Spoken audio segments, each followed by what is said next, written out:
Kwa mujibu wa katiba ya Jamhuri ya Muungano na katiba ya Zanzibar, kila baada ya miaka mitano tunafanya uchaguzi, na tuliingia mwaka wa uchaguzi na tumemaliza uchaguzi baada jana Tume ya Uchaguzi wa Zanzibar kutangaza matokeo ya urais wa Zanzibar. Sasa tukaona si vyema leo tuitaneni hapa basi na sisi tuzungumze kama msemaji wa Chama cha Mapinduzi hapa Zanzibar. Kwa maana kwamba kwanza nichukue fursa hii kuwashukuru wananchi wa Zanzibar kwa kuendelea kudumisha amani na utulivu na mshikamano kabla ya kampeni, wakati wa kampeni, wakati wa uchaguzi na baada ya matokeo ya uchaguzi. Mpaka sasa hivi nchi yetu ni shwari, watu wanafanya shughuli zao. Kwa kweli nawashukuru sana wananchi wa Zanzibar kwa kuendeleza kudumisha amani na utulivu.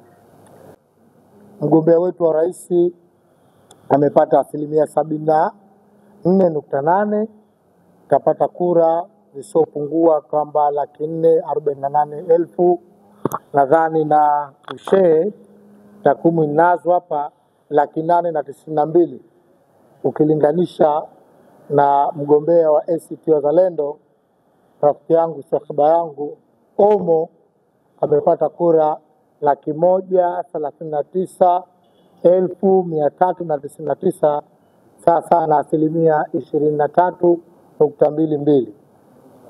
Na mara hii tulikuwa na wagombea wa urais wasiopungua 11, na bahati nzuri kila mgombea alikula kwa urefu wa kamba yake, lakini ukijumlisha wote hawa hata nusu hajampata Dr. Mwinyi. Kwa maana hiyo niwashukuru sana sana wananchi wa Zanzibar kwa kuendelea kuamini CCM, lakini kwa kuendelea kumwamini Rais Mwinyi.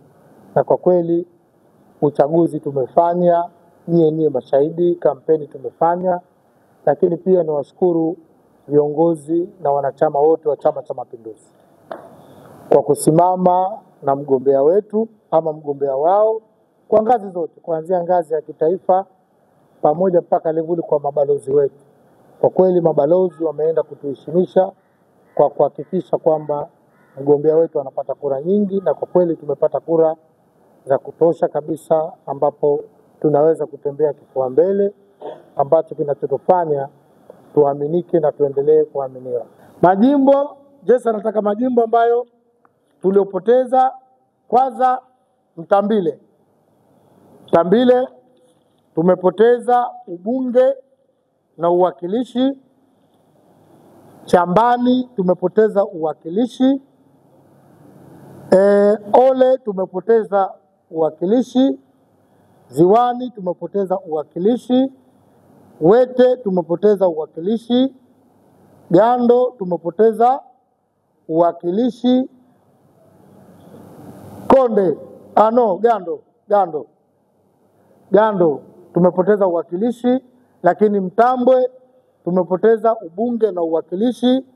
Pandani tumepoteza ubunge na uwakilishi, lakini Wingwi pia tumepoteza uwakilishi na ubunge, lakini Tumbe pia tumepoteza ubunge na uwakilishi. Kwa maana hiyo hayo ndo maeneo tumepoteza.